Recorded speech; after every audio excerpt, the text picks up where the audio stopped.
Oh, hey there. Oh, hey there.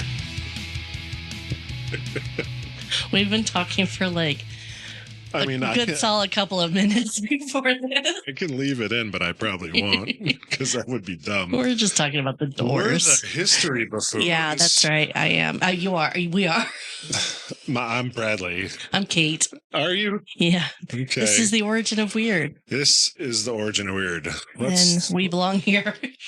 Apparently, this episode's about us today. No, we origin of weird, where we try to discover the origin of weird, which we never will, because this world is so fucking weird. It is very weird. And then there's a random yawn. That was wow, weird. That was unheard of.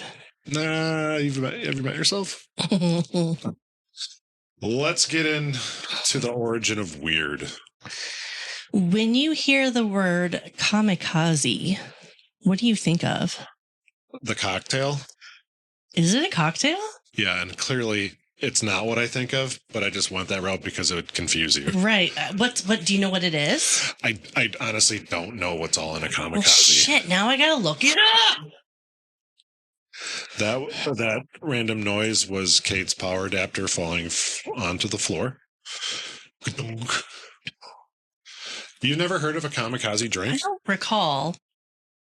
Look at that. It's a cocktail. That's looks like vodka, triple sec, and lime juice. I would probably like that. You probably would, actually, yeah. And then there's also a blue kamikaze. Is it sad?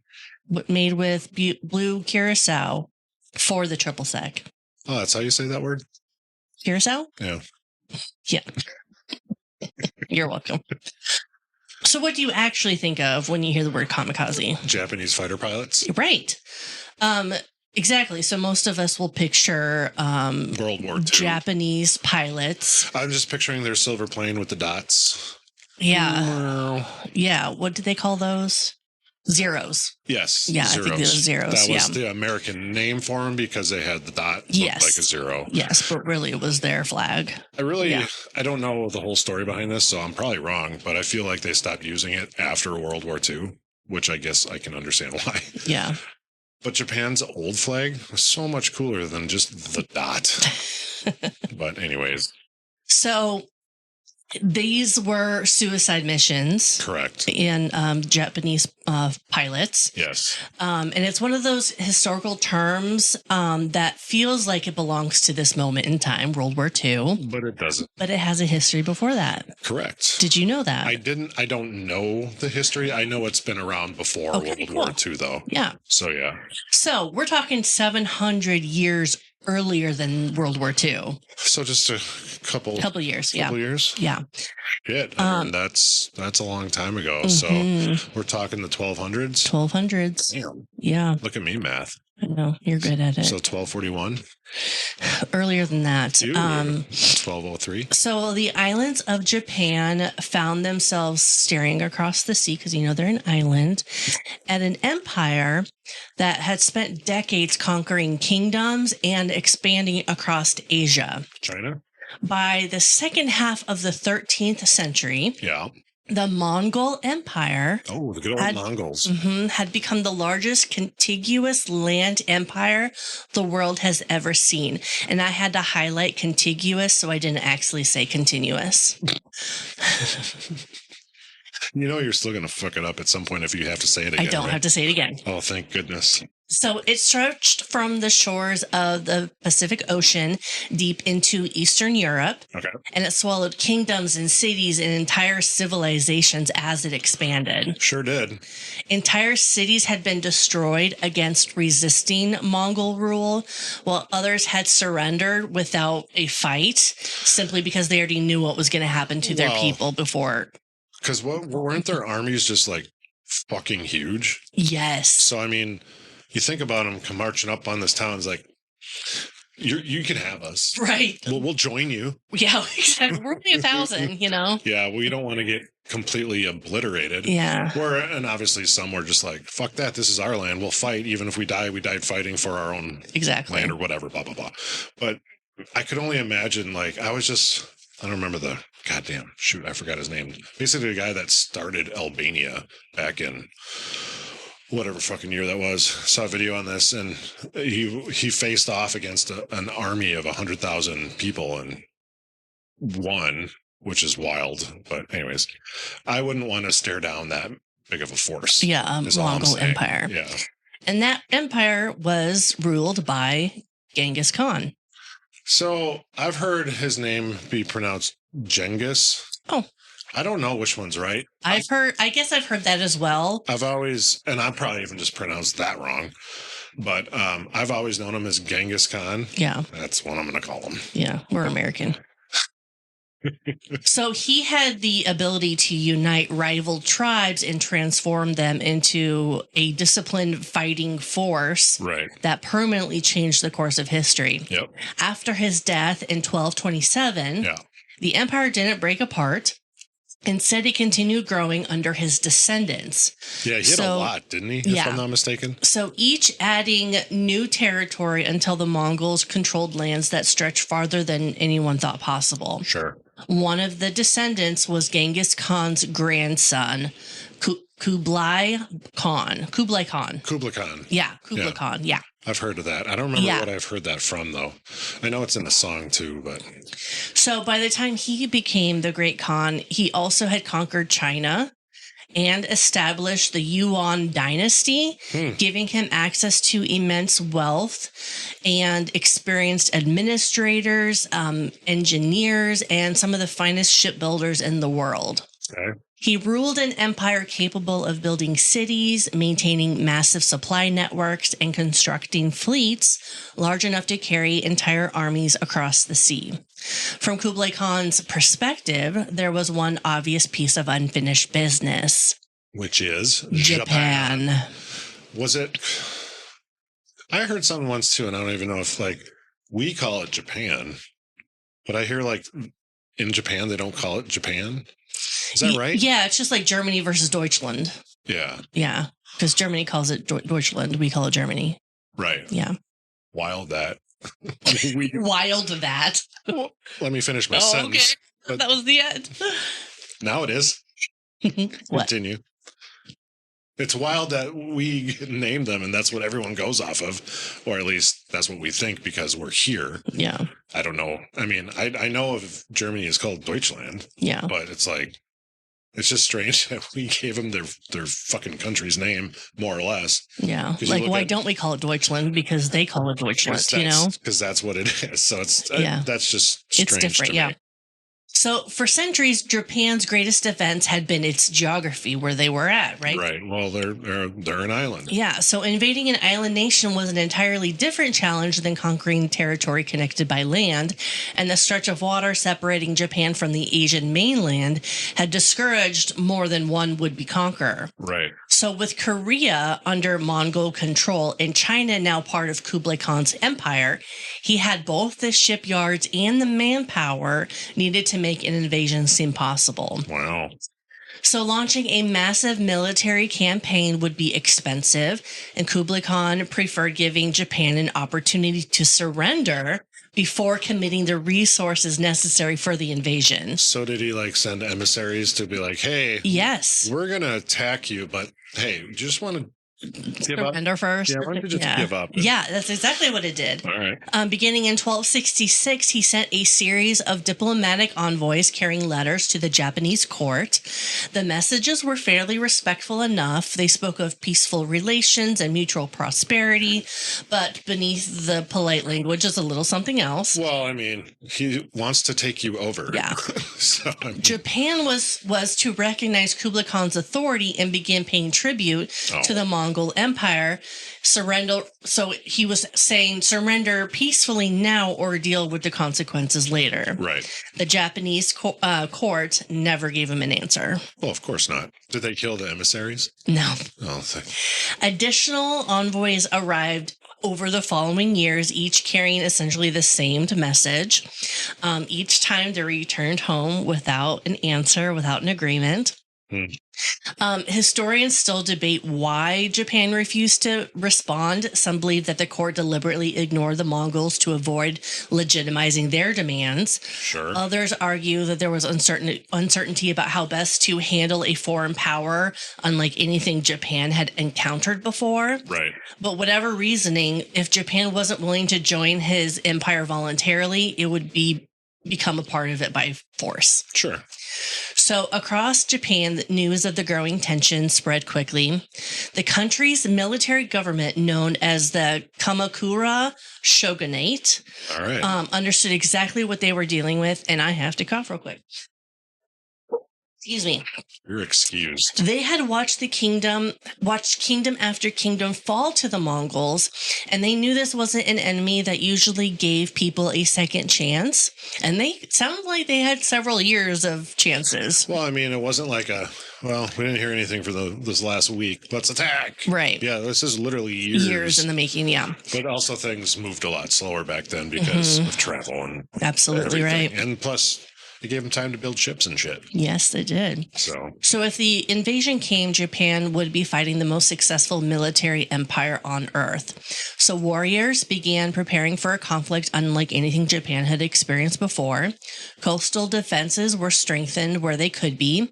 Local leaders gathered fighting men, and watch was kept on the water separating Japan from Korea, because that was the country right across that's the closest. the strait. Okay. Yep, Korea, South Korea. What is now? What is now, yeah. So no one knew exactly what the Mongols would arrive, but almost everyone believed that they would eventually. Sure. Then of autumn of 1274, the waiting came to an end, and the horizon was filled with ships. Oh my word. That would be so petrifying to see. That would just be fucking crazy just to see all these ships. Look at that line across the horizon of clouds. Those are not clouds. Fuck, those are masts. Why is it? That would be so crazy. Why are they getting bigger? Lucy. Fuck. That would just be crazy to see, especially in that time. Yeah. Because obviously we're thinking on it with today's brain. For sure. But good Lord, that would just be crazy. That would just be weird. Yeah. Because even back then, you're not used to seeing all these ships come to your island. Yeah. It's fucking wild. So the fleet that crossed the Korea Strait in 1274 included Mongol cavalrymen, clergy. Wow. The fuck was that? Cavalrymen, Chinese infantry, Korean sailors, and countless other support personnel responsible for keeping the expedition moving. Sure. Historians disagree on the exact numbers, but most estimates place the force somewhere between 20,000 and 30,000 soldiers aboard several hundred ships. Well, yeah, it's going to take a lot of ships for that many people. So the Japanese didn't have long to wonder what kind of enemy they were facing, because the Mongols didn't sail directly to the mainland. Okay. Instead, they stopped first on two islands in between Japan and Korea. Gotcha. One is called Tsushima, and the other one is Iki. Iki? Mm-hmm. Both of which lay between Korea and then the Japanese island called Kyushu. Okay. So these islands were strategically important because they served as stepping stones towards Japan, right? But their defenders were helplessly outnumbered. Well, yeah, of course. I mean, hopelessly too. I mean, one or the other. Local samurai fought as fiercely as they could, fully aware that retreat wasn't really an option. Well, you're on an island. Yeah. Can't really retreat. Nope. It's like, well, let's go for a swim, boys. Despite their determination, both islands eventually fell, leaving the path to mainland Japan wide open. Wouldn't you be curious to know that if these samurais did fight like they said, how many do you think they took out? We came here with 20,000. Now we got 19,934. Right. Fuck. Right. Exactly. It would just be interesting to know what those kind of numbers, what the two islands maybe did. Yeah. But you'll never know that number. Yeah. So So by the time news reached Kyushu, any lingering hope that diplomacy might prevent war had vanished. The Mongols weren't coming to negotiate, they were coming to conquer. Yeah. So the invasion fleet soon anchored off of Hakata Bay, a broad stretch of coastline that offered one of the best places to land an army. As Japanese warriors assembled along the shore, many of them expected the kind of combat that they had trained their entire lives for. Sure. Japanese warriors often identified themselves before battle, and they just did that because they took pride in their family name and their individual skill. So that's how they would start a fight, is declaring who they were. Reputation mattered to them and honor mattered to them. Sure. A warrior's accomplishments on the battlefield could bring prestige not only to himself, but his entire family. Well, right. And it's funny because a lot of those people, especially in ancient times like this, if they were going to die, they wanted to die fighting. Yeah. They felt that was a great honor. Yeah. Now you get people who just, I won't even go into it. But yeah. Yeah. And of course, the Mongols had absolutely no interest in any of that. They fought as disciplined units instead of individuals, right, advancing together behind shields while archers launched wave after wave of arrows towards the Japanese lines. Yep. Rather than seeking honorable duels, they focused on breaking enemy formations as quickly and efficiently as possible. Right. Some contemporary accounts also describe the invaders using early gunpowder weapons. Interesting. Something the Japanese were unlikely to have ever seen before. Sure. Can you imagine spending your entire career training for boxing only to discover that your opposing team is a hockey team? That is a weird analogy. I'm just saying they both have sticks and stuff, so nope, boxing doesn't. Do you know what boxing is, yeah. Right? Jesus I don't know where my head went. They both I was thinking of samurai, but I said boxing. Oh my God. What the hell? But can you imagine training for something and then What you train for this one way, but the game is completely different. Completely different now. Yeah. It's like I'm going to train for playing baseball, and then they put me on a football field. Exactly. What?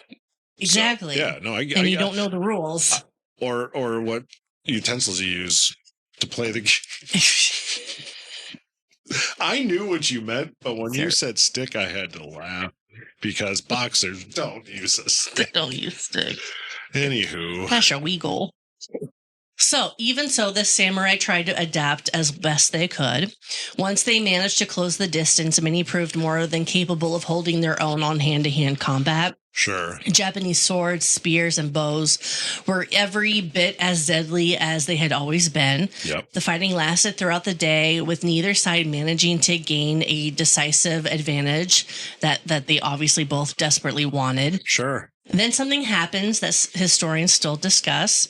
As evening approached, the Mongol commanders ordered many of their troops back onto the ships instead of keeping them on land overnight.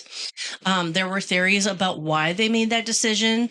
Something that they were concerned about fighting in unfamiliar territory in the dark, while others think that they wanted to regroup and be fresh for the next morning's fight. So I don't know. Kind of weird. I mean, it's very weird because why wouldn't you hold your ground where you landed? Yeah, right? Exactly. And obviously it looked like you're retreating.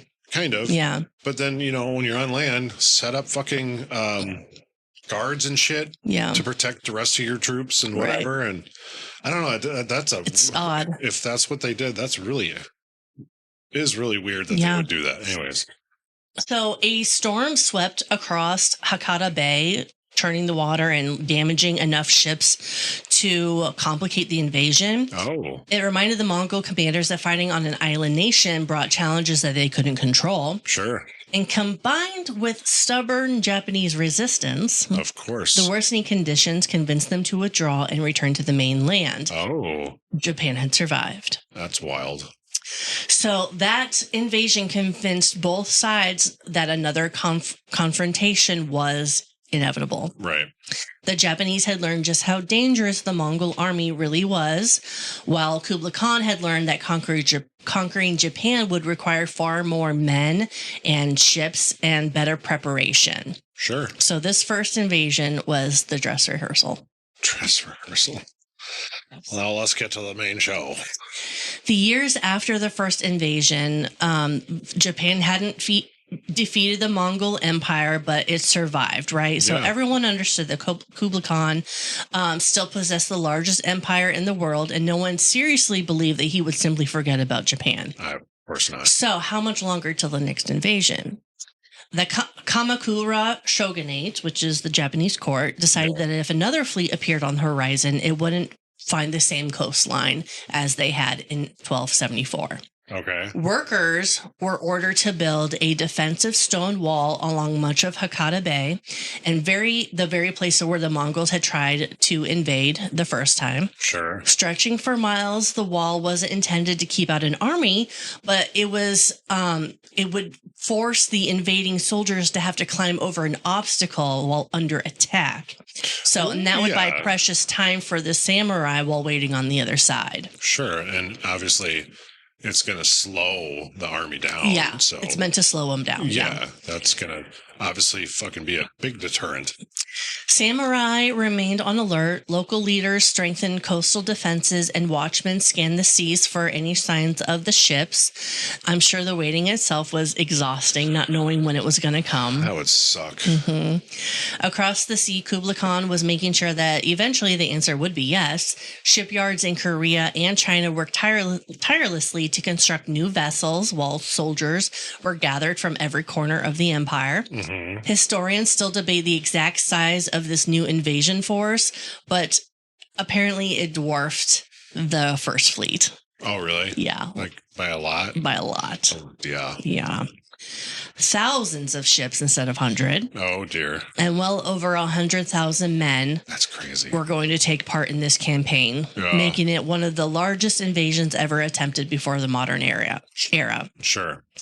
So one fleet would sail from Korea, while another much larger force departed from southern China. Okay. The two armadas would meet near Japan before launching a coordinated invasion powerful enough to overwhelm the island's defenses. Sure.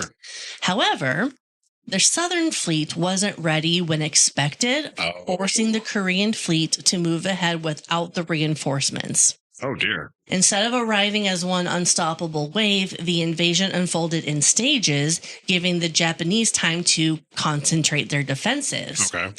Even so, when the first ships began appearing off of Kyushu in the summer of 1281, the sight, I'm sure, was terrifying. Contemporary accounts describe the sea filling with masts until the fleet seemed to stretch all the way across the horizon. That would be such a sight. Yeah. This time, however, the Mongols discovered that Japan had learned from its previous mistakes. Instead of finding open beaches, they found the stone walls. Right. Every attempted landing became more difficult because soldiers now had to scramble over fortifications while arrows and spears came at them from above. Yep. The Japanese also refused to let the invaders settle comfortably offshore. Sure. Under the cover of darkness, groups of samurai paddled smaller boats toward the anchored fleet, climbed aboard enemy ships, fought the crew at close quarters, and slipped away before larger groups could respond. That's wild. So, like, they could take out a few ships overnight, just basically one-on-one combat. Well, and that's more their style. Mm-hmm. Could you imagine the balls you have to go and, hey, guys, let's go grab your sword. We're going to go on that one ship over there, and we're going to fuck some shit up. Yep. I'm like, okay. I'm good. So these raids weren't large enough to destroy the invasion, but they forced the Mongols to remain constantly alert. Right. And reminding them that nowhere near the Japanese coastline was safe. Yep. Days turned into weeks, and neither side managed to gain the upper hand. The Mongols couldn't establish the secure foothold they needed to push inland, while the Japanese lacked the resources to destroy such a massive fleet outright. Yeah. So it ended in a stalemate. It was exactly the kind of situation military commanders hate, because every additional day meant consuming more supplies, repairing more equipment, and keeping thousands of exhausted soldiers ready for battle. Which would be a very hard feat to do, for sure. Then, sometime in the middle of August, the weather changed again. Summer storms weren't unusual, so there was no reason for anyone to panic at first. Sailors had weathered rough seas before, and experienced captains knew how to ride out bad weather. Right. Unfortunately for the invasion fleet, this wasn't going to be an ordinary storm. Oh, dear. A powerful typhoon swept into the waters around northern Kyushu, bringing violent winds and enormous waves. The tightly packed fleet suddenly found themselves in an impossible situation. Anchors that had held ships in place on the seabed were being dragged across. Vessels slammed into one another with enough force to splinter their hulls. That's crazy. And others were driven onto rocks where relentless waves smashed them apart. Sure. Men who survived the collisions often found themselves thrown into the water while wearing heavy armor, and many never reached the shore. Wow. For hours, the storm tore through the invasion fleet, undoing in a single night what had taken years to build. That's crazy. When the winds finally died down, the sea was covered with wreckage. Right, yeah. Broken ships drifted among floating timbers, supplies, and bodies. Thousands of soldiers had drowned, while many of those who reached land were quickly captured or killed by the Japanese. Makes sense. Modern historians were cautious about saying exact casualty figures because medieval chroniclers often exaggerated numbers after major victories, like to make them look better. They killed 5 people. We killed 5,000 Exactly.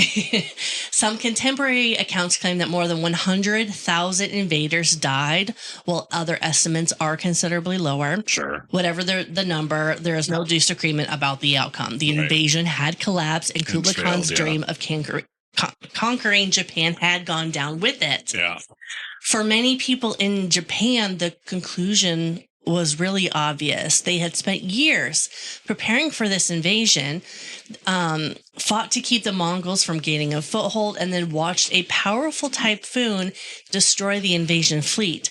To them, the storm was evidence that the gods had protected Japan. Oh, dear. And they began referring to the typhoon as the divine wind. Okay. In Japanese, that phrase is kamikaze. Oh, did not know that. Kamikaze means divine wind. So when I got my new AirPods, my Apple AirPods, it has a translate thing. And so Xavier wanted to try it out. And so he goes, Konnichiwa. Hearing a 7-year-old say Konnichiwa is pretty funny. That is super cute. Yeah. Now we need to do it the opposite and say divine wind and see what it says. Well, I don't have them in right now, but yeah, we'll do that later. I didn't know that's what that would have meant. Isn't that cool? So medieval people debated events just as we do today. The Japanese had built defensive walls far more effectively than they had during the first invasion and forced the Mongols into a long, frustrating campaign that left thousands of soldiers crowded aboard ships for weeks. Uh-huh. Historians generally agree that all of those factors played an important role in the invasion's failure. But if you're living in Japan in 1281, it would have been difficult not to believe it was something bigger, something more higher, higher up. The most powerful empire on earth had assembled one of the largest invasion fleets the medieval world had ever seen. And to the Japanese, what had happened wasn't luck. It was protection by the god. From their... what they believed. Mm-hmm. So as time passed, the Mongol Empire faded into history. Yep. Kublai Khan died in 1294, and the empire he ruled eventually fragmented into smaller states. Sure. The stone walls at Hakata Bay weathered under the sun and the rain, while generations of Japanese grew up hearing the story of the storm that had saved their homeland. By 1944, Japan once again found itself fighting a war that was slipping out of its control. Oh, yeah. Allied forces were advancing across the Pacific. Japan's navy had suffered devastating losses. Sure had. And military leaders were searching desperately for anything that might change the course of the conflict.